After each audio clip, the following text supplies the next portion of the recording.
The film begins with our main character, a streamer named Oh Jun-woo. He's alone in his apartment because his father, mother, and older sister have gone to visit a relative's house. His daily routine naturally involves streaming and gaming online with his friends. One of his friends at that moment mentions a rather strange news report they've heard on TV.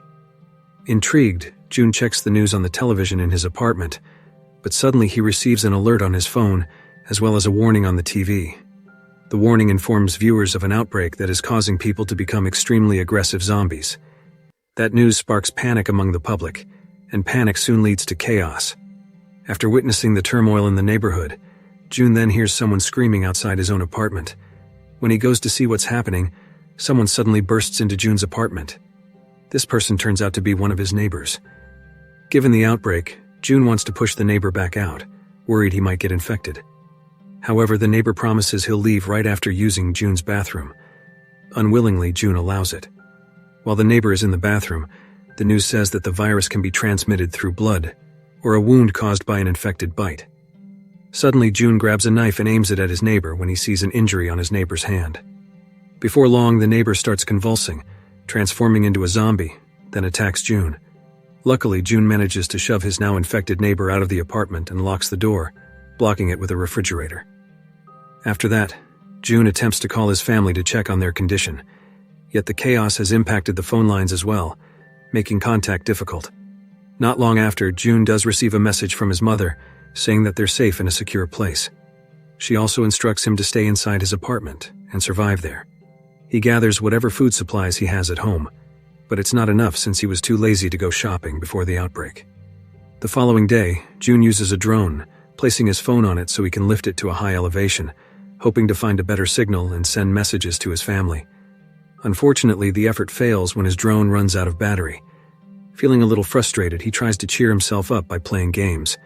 However, in the midst of his fun, Jun's gaming account gets banned for being too toxic, typical of a kid who vents while playing. That same night, Jun wakes from his sleep when he hears gunfire. He looks outside to see a police officer fighting off several zombies. Unfortunately, she fails to survive and becomes a meal for the zombies. Jun, witnessing that tragic scene, tries to shout to draw the zombies' attention away so they won't harm her, yet his yelling merely attracts more zombies closer to his apartment. One breaks in, and Jun struggles to stop it from coming inside. The zombie is extremely strong, so Jun tries to guide it toward the window until it finally falls out.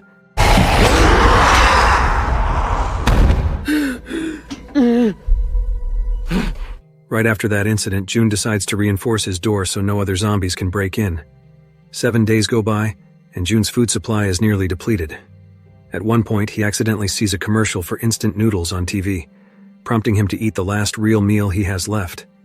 It's not just food, he's also running low on drinking water because the water supply in his apartment has now been cut off.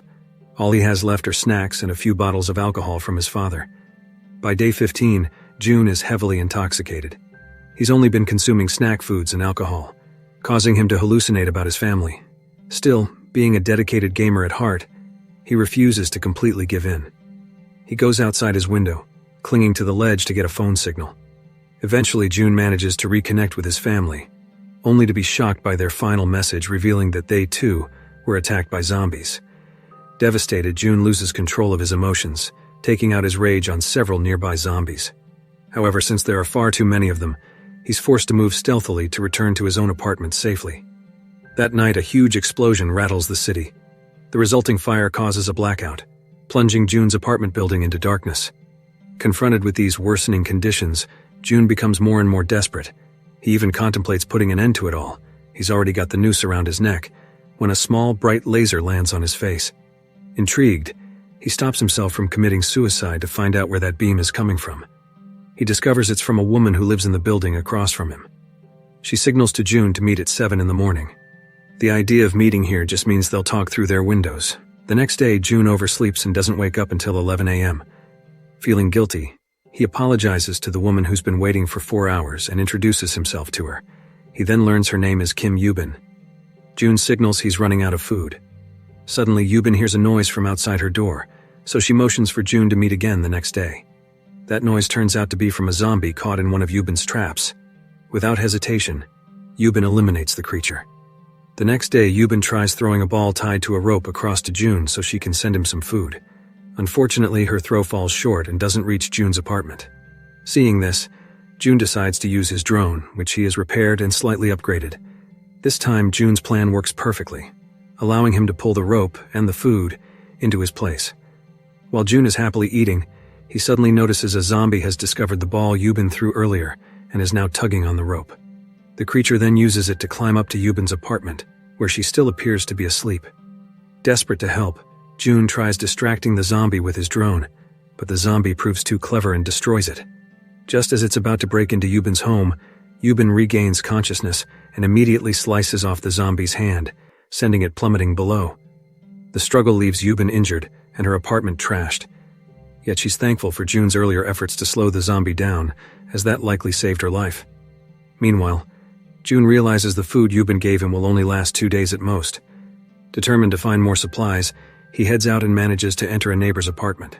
He sees a motionless foot on a bed and lobs a shoe at it to be sure it's not a zombie. With no reaction, June quickly searches the place and finds several days' worth of provisions. Besides food, he also picks up some gear, including a headset and a walkie-talkie. However, before he can leave, a zombie appears and tries to attack him. Luckily, he subdues it and makes it back to his own apartment safely. Once home, June tests the headset on a radio but can't find any active stations. He then rigs a system to deliver both the additional food and the walkie-talkie to Yubin, letting them communicate more directly.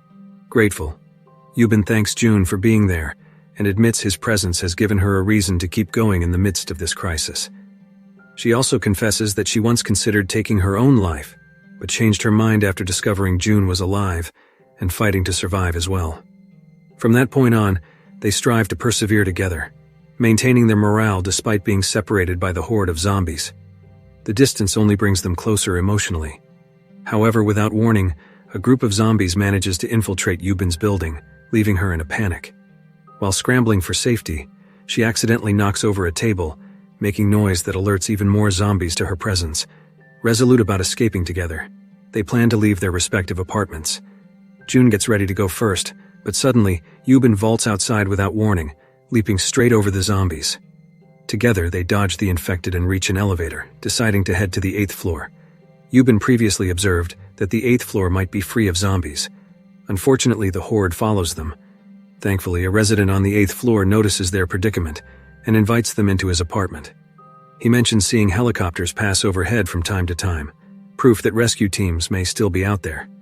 Relieved at first, June and Yubin accept some food from him, yet Yubin becomes suspicious. Sure enough, moments later, June feels dizzy after eating and passes out. Yubin also ate the meal, leaving her in a similarly weakened state. Before losing consciousness, Yubin notices that the family photographs around the apartment don't match the older man. He's not the real owner. We learn he has been keeping his wife, who has become a zombie, locked in another room, intending to use Yubin as her next meal. Unleashing the rope that restrains his undead spouse, he leaves Yubin in the room, hoping she'll be devoured. Just then, June wakes up, discovering what's happening. He tries to point a weapon at the man, but the man frees himself and forces June to grab hold of the rope in a last-ditch attempt to block the zombie from attacking Yubin. Suddenly, everything goes quiet. Certain that Yubin must have been bitten, the man opens the door to find a different outcome. Yubin has managed to set a trap, causing the man himself to be bitten by his own zombified wife. Wasting no time, Yubin quickly dispatches both of them with June's handgun.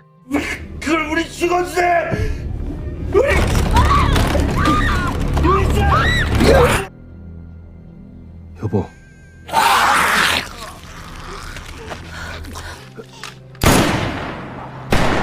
The gunfire, however, attracts even more zombies to the apartment. Realizing the situation is growing hopeless, Yubin proposes to June that they end their own lives to avoid being overrun. She even suggests he shoot her to spare her from the swarm. Yet June can't bring himself to pull the trigger. At that very moment, a helicopter's roar echoes from outside. Rescue teams have arrived, flying over the neighborhood. Seeing this, June and Yubin decide to race upstairs to the rooftop, where they'll be more visible to the rescuers. They charge through the infected halls without hesitation. June holds off several zombies, telling Yubin to go on ahead. But when she reaches the top floor, no helicopter seems to be passing by, prompting her to lose hope. Down below, June also struggles to keep the zombies at bay, feeling disheartened that their long-awaited rescue might not come. In despair, he shouts as loudly as he can, hoping the rescue crew will hear him. The noise only succeeds in attracting even more zombies, and they press in on both June and Yuban. With June running out of bullets, it looks as though the pair is finished. Then, out of nowhere, a helicopter suddenly appears. Gunfire rains down on the horde, clearing a path. June and Yuban are finally saved. 여기 살아요!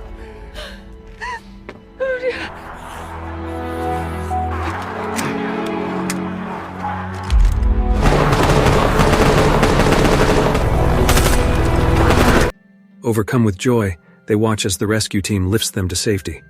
And with that, the film ends.